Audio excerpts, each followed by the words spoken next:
Hello everyone, and welcome back to Tea Time with Miss Nina. This is my second video, and I really enjoyed filming my mental crisis breakdown vlog ASMR Popeye's Mukbang yesterday. It was just very therapeutic, and as my windshield wipers are on for no reason. So here I am, parked outside of my job over an hour before I needed to be here. I took my niece to school early as hell, and my first client isn't until 9. So I thought, what a perfect opportunity to come and spend a little bit of morning time with you all. I look crazy as normal. I worked late last night, and my first client is at 9 today. My last client is at 5:45, and that is a full highlight. So I'm preparing myself for a very long day. Blessed to be here. Just thankful I'm still alive. I woke up this morning with my eyelashes crusted together and my soul weary for the long day ahead, but I decided, what better way to get this day started and make myself feel better than with some Dunkin' Donuts. Ooh.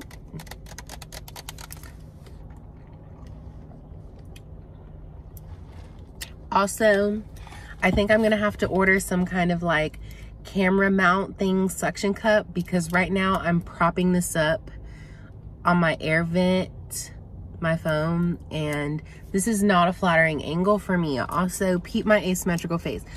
You're seeing me like this. I guess my clients see me at this angle all day, but most people see me like this. I look a little bit better that way. Not too much better, but a little bit. So excuse my double chin, but oh my God. One of my coworkers pulled in and literally thought she was gonna hit me, so she here early too. So what I have here today is I have an everything bagel with cream cheese.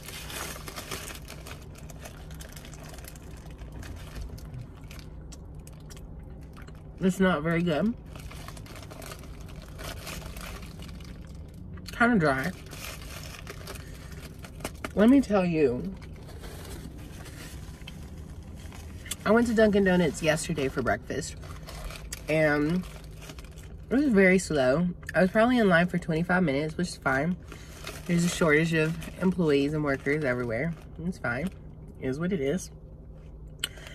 People were being so mean to them. Like, I heard them cussing them out, so I tipped them.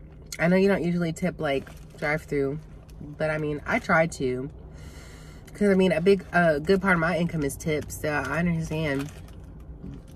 It helps, baby. A little cash you can slip in your pocket. Uncle Sam ain't getting my dollar.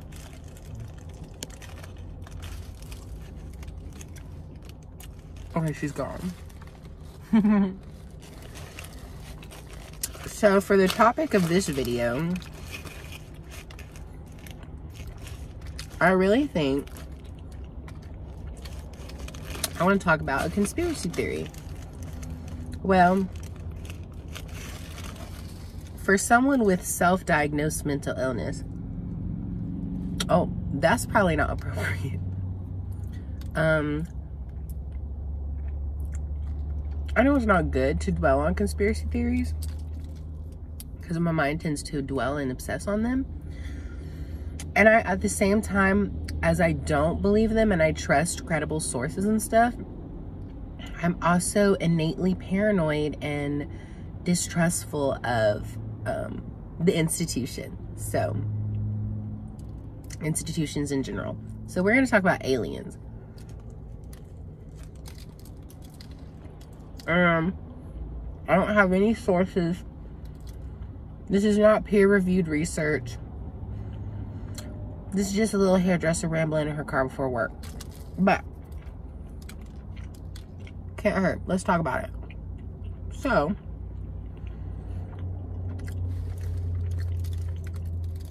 I keep forgetting you're over here and not over here. So, a couple weeks ago, or a week ago, a month ago, I don't really remember, was the beginning of the Perseid, Perseid, I think I'm saying that right, meteor shower. Which happens when apparently, like, I think it's an annual thing, like a comet passes by the earth and starts fragmenting, and I might be wrong on that, but I feel like that's what I seen. Anyway, so there's this TikToker which allegedly claims to be a time traveler from the year 2714, I think. Anyway, he claims that this year, I think it was like the 11th of August or something, I don't know, this alien race was gonna use the meteor shower as a cover to land one of their first ships here as, like, I don't know, like a scout. I don't know what to call that. Why am I biting my big log tooth? That's crackhead energy. I should take it apart and eat it like that. I also have a croissant. I'm probably not going to have a chance to eat until I get off tonight. So, trying to carb up so I don't pass the hell out while I'm highlighting somebody's hair. So, yeah. And they claim that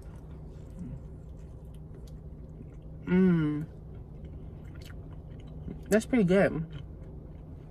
It's like a real croissant.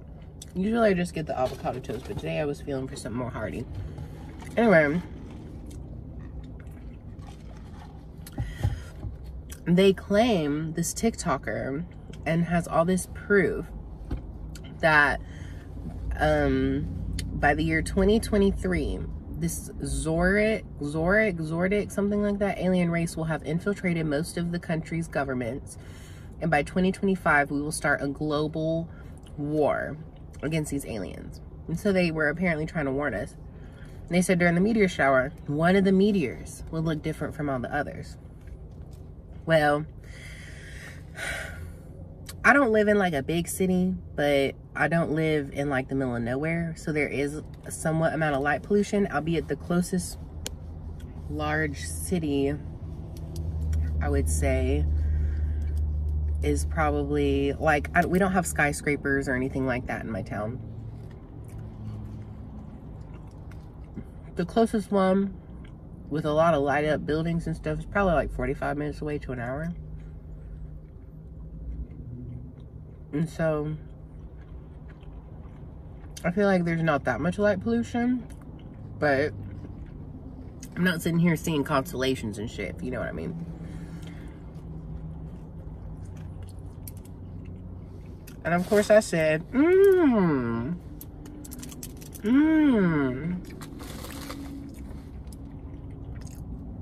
gonna stay up and watch it. That didn't happen. So I don't know firsthand if this alien came.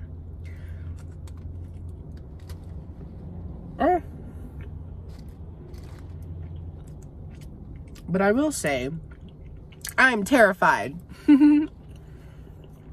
I couldn't even watch E.T. as a kid because the thought of aliens and alien abductions and just all kinds of stuff like that really freaks me out. Like, I get the heebie-jeebies. Like, I used to have nightmares as a kid that I was abducted by aliens and they were gonna come get me, and I don't know what about it scares me so much. But then, like, when I got older, I started watching all of those, like, abducted shows and, like, first encounters with the third kind or something like that. I don't know. And, like, I was raised on horror movies and scary shit. So I like being scared, but also like, oh, I'm scared. Don't come get me. Don't come get me. They take me back. They would say, this one's gonna be trouble for us. We dropping her back. Although I would be quite an interesting exotic specimen, I feel.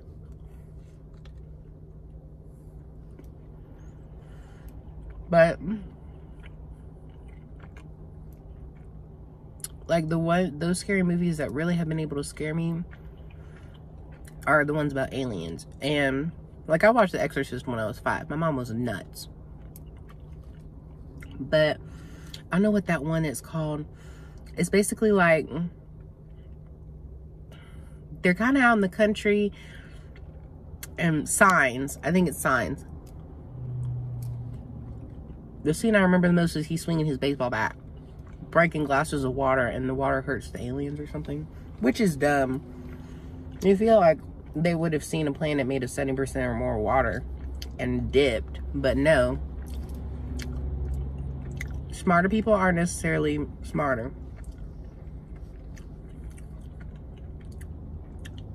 That's something I've learned. Just because you're smart doesn't mean you ain't dumb. Period. So, there's that. I don't doubt it. And also, it kind of makes me even more heebie-jeebies because literally, like, the Navy or whatever, Pentagon, I don't know who, literally declassified information. Like those videos where they saw, literally, like, it's legit. You can go on there and they say, they have UFOs on camera and stuff, declassified it. I'm like, and this all happened like last year. In the midst of the panic, they were like, everyone's distracted over here. So we're just going to go ahead and admit that we have aliens over here while everyone's distracted with this coronavirus. And then we're going to just say, oh yeah, aliens are real. Aliens are real. By the way, that's what they did. I even saw something, I thought they said they had recovered some kind of aircraft of unknown origins. And then I seen this. It was like an interview or like some kind of thing. This lady who claims to be an ex-CIA person saying in the Navajo, is it Navajo? Sahara Desert, I think it's Sahara. The Sahara Desert, there's like a base and the aliens live there, and there's like 2 different kinds, and I don't know, it just spooks me out. Like, but then there's just too much going on. There's too much crop circles. What the fuck? The pyramids. I don't know about you, but if I was back in the day and someone told me, of course I know it was like unfortunately built on like slaves in Egypt and stuff, I believe, and like indentured servants or whatever, I don't know. So they didn't really have a choice, but I would have put up a fight if someone told me to haul a load of bricks in the desert, hot, like sweating, probably only had a washcloth or like a loincloth wrapped around me, like no health care, hot, being beaten. I would have pulled that brick slow as hell. They would never got that finished. They would have made it halfway up, and I say, I ain't climbing that high. What you talking about? Anyway, I know they didn't have a choice and, you know, all that, but whatever. I would have had a problem. And there's just a lot going on, you know? A lot of coincidences. Like the mounds and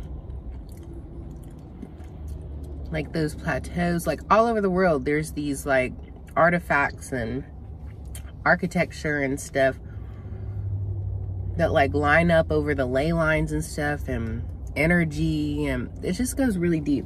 And also, I feel like when people hear the term aliens, they think of like little green men floating in spaceships from some advanced race or whatever. But I kind of, my conspiracy theory is that it's more so like higher dimensional beings, like beings that live in a higher state of existence or higher dimensions, which might just be a universe, parallel universes, or a girl, I don't know. I feel like it's hard for us to wrap our minds around certain concepts.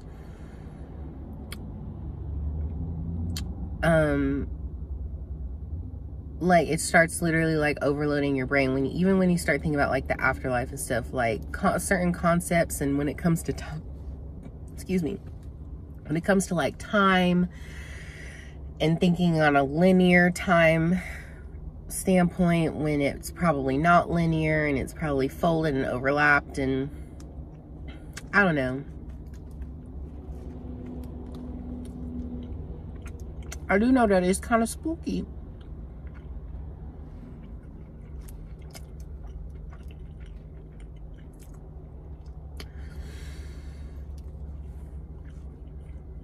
I do know that. So, yeah. What do y'all think about the aliens? Do you believe in aliens? If so, do you think that they're little green men, or do you think that they're from other stars, or do you think that they're probably, like I said, extra dimensional beings? I feel like there are levels of consciousness and stuff that we as human beings just don't have access to. Let me think about it. A dog or an animal perceives the world differently than we do. And who's to say that we are at the highest level of consciousness that is able to be done, or in the universe? I mean, think about the difference of action that an animal and then we, like different abilities and levels of understanding and consciousness and stuff, just in that much more brain mass or that much more genetics. Like, I don't know.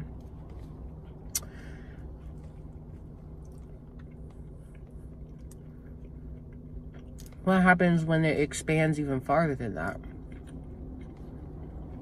It's crazy. I think I want to talk more about this in a future video.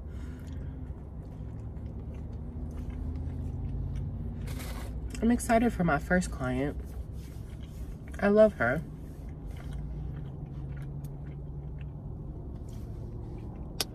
I can't remember what I'm doing. That's the thing, like, and it's not just me. This is like that with a ton of hairdressers, like a lot of hairdressers that I know. I have a name.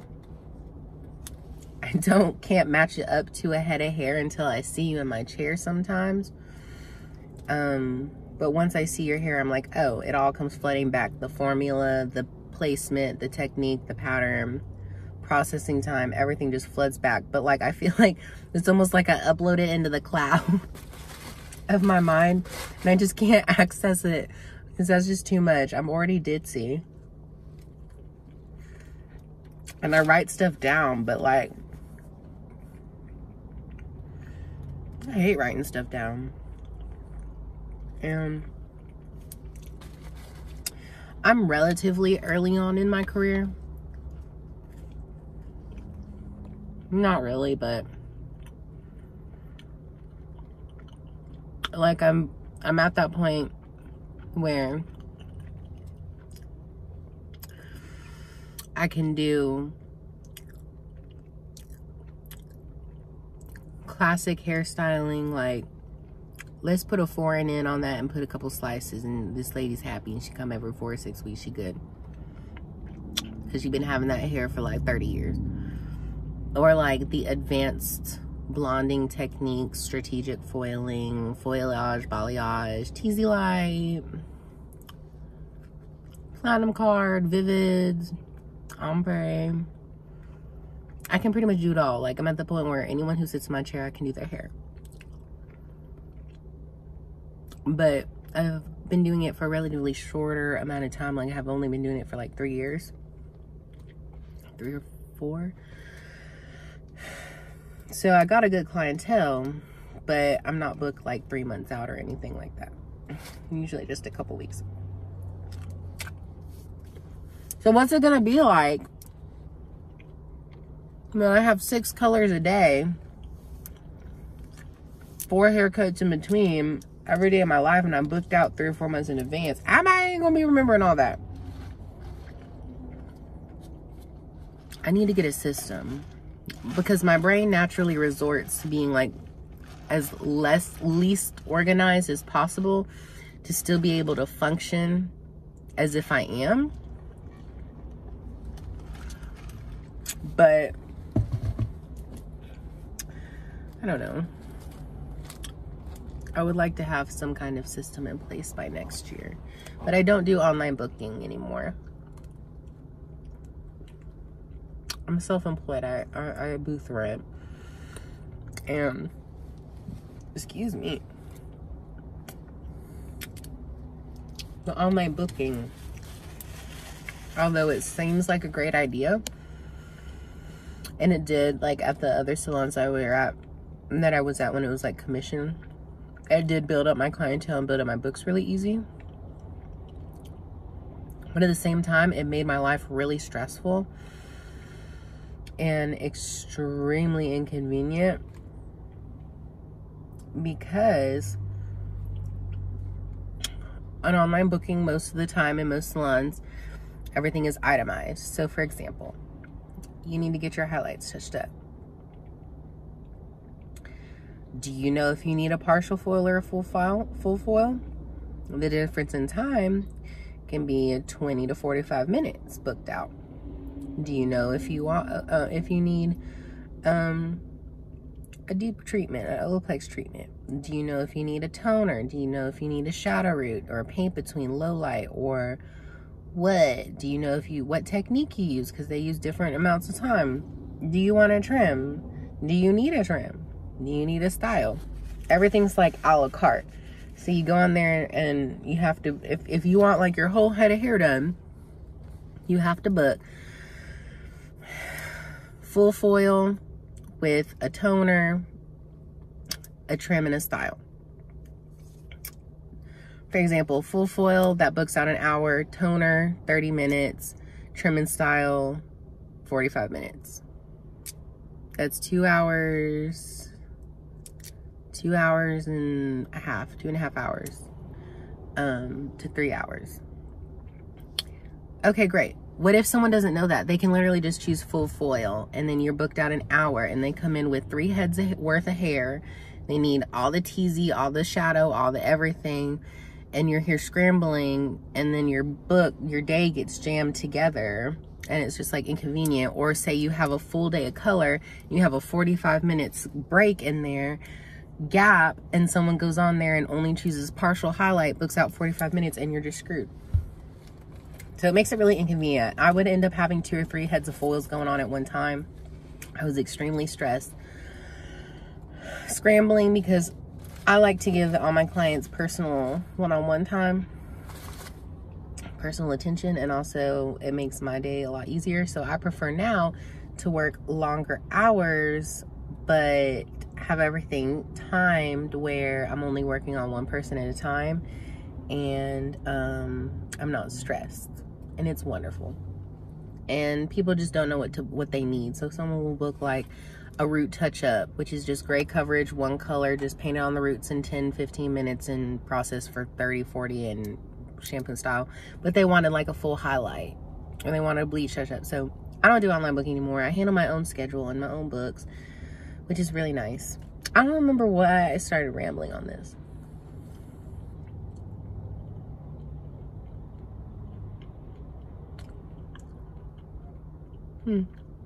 Oh, yeah. Online booking was cool because on most of the platforms that you're able to do it, you can put client notes in there and stuff. But even then, most of the time I would forget. So I wish I could have like a Rolodex or something, whatever that is, old-timey, like. I'm actually gonna see if I can order one of those on Amazon. Start making client cards, because that would be really convenient for keeping up with stuff. And write it really quickly and put it back. Like my book that I use now, I know there's all these platforms.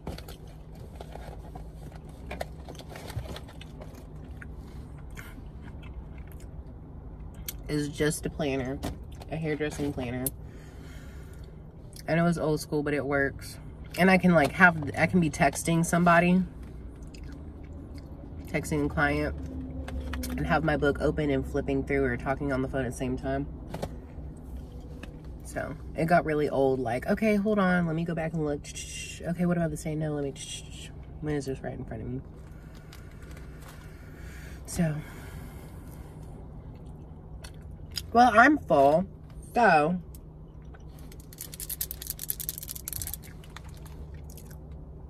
I think I'm gonna go put my wig on before work. I think it's a wig kind of day. I kind of feel safe when I wear wigs. And the one I have in my salon room is this platinum blonde lace front human hair, but it's like cut into an angled lob-ish. I think I might curl it, or a side part. I know everyone's about a middle part, but well, I don't feel like gluing that lace down, so it probably will be just boop. I'm just gonna plop it on my head. It do be like that sometimes. It do. And I still have some eyebrows on from yesterday, so I think we'll just let that be. My skin looks good. My lashes didn't fall out in my sleep, so I think we'll be fine. But anyway, I hope you all have a wonderful day. Thank you for joining me in my mental illness ramble. By the way, I use humor a lot. So like when I say mental illness, like I really do. But I use humor to kind of like alleviate the tension within my soul about it. So I don't mean to offend anyone who suffers from serious mental illnesses or anything. I'm there with you. But it also just makes me feel better. And this is my video and not yours. I can do whatever I want. Ooh, I didn't get Botox. Oh my gosh. Thank you for joining me, and thanks for having tea with me today. I hope y'all have a great day. I love you all. Subscribe for future nonsense, and yeah, period. Ooh, that was unsightly.